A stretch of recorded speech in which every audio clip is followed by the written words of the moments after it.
Hi කොහොමද ලංකා රස විමනට ඔයගොල්ලෝ ආදරෙන් පිළිගන්නවා.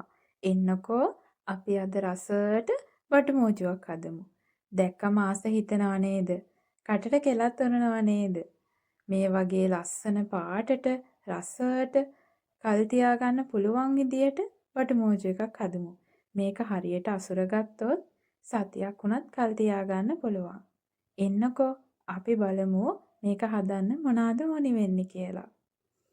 මම බටු කිලෝ එකක් විතර කපාගෙන තියෙනවා. මම කිලෝ එකහමාරක් විතර ගත්තා. නමුත් කිලෝ එකක් වගේ තමයි අයින් වෙලා ආවේ. මෙන්න මේ වගේ තීරු ආකාරයට තමයි මම බටු මෝජි එක කපාගෙන තියෙන්නේ.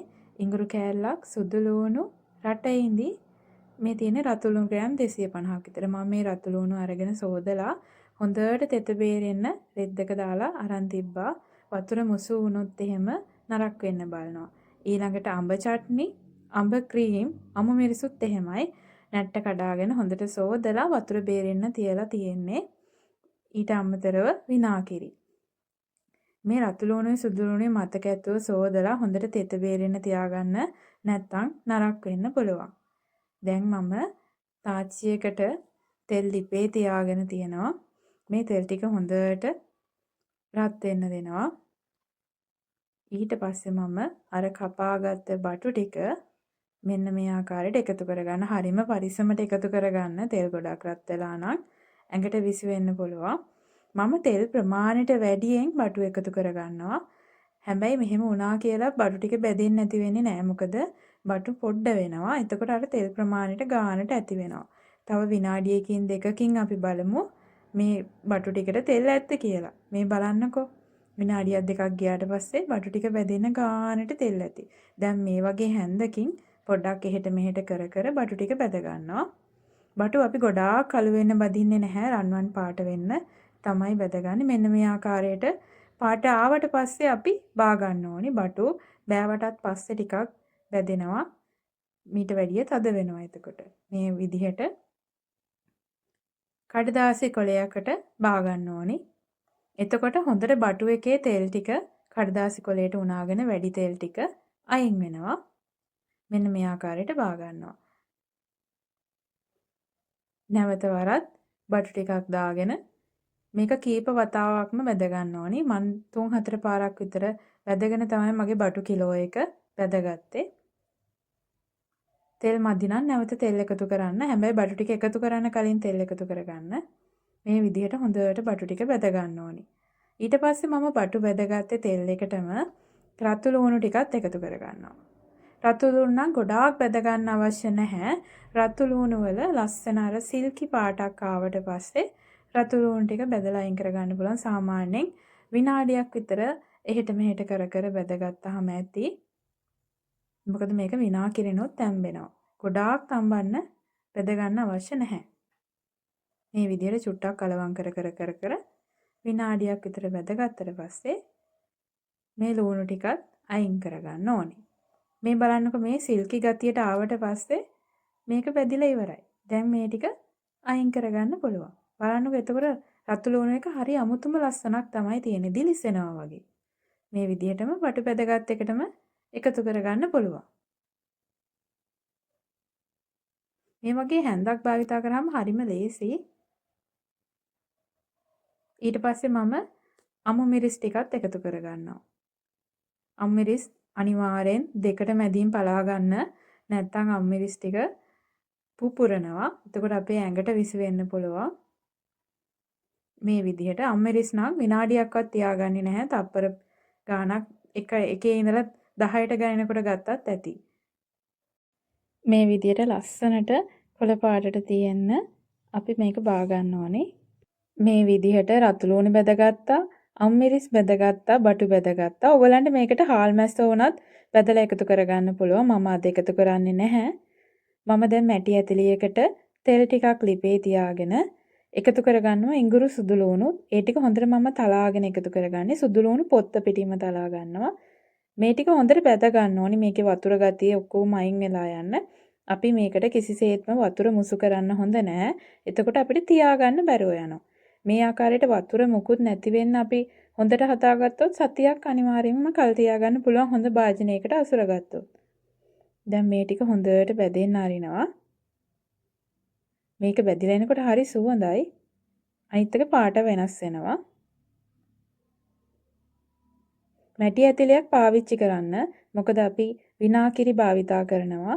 ඒකෙන්ද අනිවාර්යෙන් මැටි ඇතිලයක් පුළුවන් නම් ගන්න.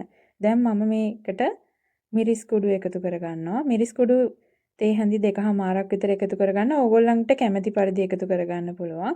කහ පොඩ්ඩක් එකතු කරගන්නවා.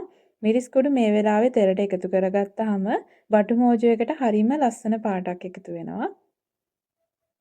ගින්දර අඩු ප්‍රමාණයෙන් තියාගන්න නැත්නම් මිරිස් ටික කර වෙලා යන්න පුළුවන්. ලිප ඕෆ් කරගත්තත් ප්‍රශ්නයක් නැහැ. නැත්නම් අඩුවම ගින්දරේ පවත්වාගෙන යන්න පුළුවන්. මේ තියෙන්නේ මෙන්න මේ වගේ ලස්සන පාටක් එකතු වෙනවා. දැන් මම විනාකිරි අඬු කෝප්ප කාලක් විතර එකතු කරගන්නවා. මෙතනදී විනාකිරි මම ඇත්තටම හරිම අඩුවෙන් පාවිච්චි කරන්නේ. ඔයගොල්ලන්ට කැමති නම් තව එකතු කරගන්න පුළුවන්. විනාකිරි අඩුවෙන් එකතු කරගත්තට පස්සේ අපිට බටමෝජු දිගටම උනත් කන්න පුළුවන්. අර ગેස්ට්‍රයිටිස් තත්ත්ව එන්න බලන්නේ නැහැ. මේක බය නැතුව ગેස්ට්‍රයිටිස් කෙනෙක්ට උනත් කන්න පුළුවන් විනාකිරි අඩුවෙන් පාවිච්චි කරන හින්දා. මම දැන් රසය අනුව ලුණු එකතු කරගන්නවා. කෑලි මිරිස් එකතු කරගන්නවා. තක්කාලි සෝස් එකතු කරගන්නවා. තක්කාලි සෝස් ඕගොල්ලන්ගේ කැමති පරිදි එකතු කරගන්න පුළුවන්. ඊට පස්සේ මම අඹ චට්නි එක එකතු කරගන්නවා. මේකෙනොත් අපි තේ හැන්දක් දෙකක් විතර වගේ එකතු කරගන්නවා. බටු කිලෝ එකකට යන්නේ. ඊට පස්සේ මම අඹ පේස්ට් එකෙන් මේස හැන්දක් එකහමාරක් විතර එකතු කරගන්නවා. දැන් අපි මේ ටික හොඳට කලවම් කරගන්න තමයි තියෙන්නේ. සීනි එකතු කරගනිද්දී ඕගොල්ලන්ගේ රසය අනුව එකතු කරගන්න පුළුවන්. මම මෙතනදී සීනි මේස හැඳි 3ත් 4ත් ප්‍රමාණයක් අතර පාවිච්චි කරනවා. ඕගොල්ලෝට මේක වැඩි නම් අඩුවෙන් පාවිච්චි කරන්න පුළුවන්. මදි නම් තව ටිකක් එකතු කරගන්න පුළුවන්. මේ විදිහට එකතු කරගෙන හොඳට කලවම් කරගන්න. අබ පේස්ට් එක ටිකක් ගන්නට තියෙන හින්දා හැන්ද පොඩ්ඩක් තද කරලා පොඩි කරගන්න. එතකොට හොඳට කලවම් වෙනවා. දැන් අපි මේක තමන්ගේ රසය, ලුණු, සීනි, මිරිස් හැමදේම ඇද්ද කියලා බලන්න කාලා බලන්න පුළුවන්. දැන් මේ වෙලාවේ මම රට ඉඳි එකතු කරගන්නවා. රට ඉඳි මෙතන මම ග්‍රෑම් 100ක් තමයි එකතු කරගන්නේ. ඇට අයින් කරලා හොඳට පොඩියට කෑලි කපාගෙන තියෙන්නේ. දැන් මේ ටික හොඳට කලවම් කරගන්න. මට මේ බටුමෝජු රෙසිපිය මෙච්චර රසට හදන්න කියලා දුන්නේ මගේ සුදු මාමා. මට බටුමෝජු රෙසිපිය වගේම චිලි පේස්ට් රෙසිපියක් කියලා දුන්නේ මගේ සුදු මාමා. ඇත්තටම thank you සුදු මාමේ. ඔයා කියලා දීපු රෙසිපි එක මම හැමෝටම අද කියලා දෙනවා. දැන් මේ ටික හොඳට කලවම් කරගත්තට පස්සේ මම මේකේ ලුණු පොඩ්ඩක් බලනවා. හරිම ගානට තියෙනවා. මදි නම් ඔයගලන්ට එකතු කරගන්න පුළුවන්. ඇත්තටම මේක මිශ්‍රණය මාර්ම රසයි. විනාකිරි අඩුවෙන් එකතු කරා කියලා නෑ. හරිම රසවත්. මේ ටික හොඳට කලවම් කරගත්තට පස්සේ මම දැන් අර බැදගත්ත බටු, මිරිස්, ලූණු මේ ටික ඔක්කොම එකතු කරගන්නවා. එකතු කරගෙන හොඳට කලවම් කරගන්න තමයි තියෙන්නේ. මේ ආකාරයට මම එකතු කරගන්නවා. මේ කඩදාසි කොලයක් පාවිච්චි කරාට පස්සේ බලන්නකෝ අර වැඩිපුර තෙල් ටික ඔක්කොම එකට තමයි උනාගන්නේ. දැන් මම පරිස්සමට පොල් කටු හැන්දකින් එහෙට මෙහෙට කරගෙන කලවම් කරගන්නවා. මේ බටු මෝජු එක වේලිච්ච ගතියක් නෙමෙයි තියෙන්නේ. හොඳට තෙතමනිය තියෙනවා. ඇත්තටම මේක හරිම රසයි. ඕගොල්ලෝ අනිවාර්යයෙන්ම හදලා බලන්න.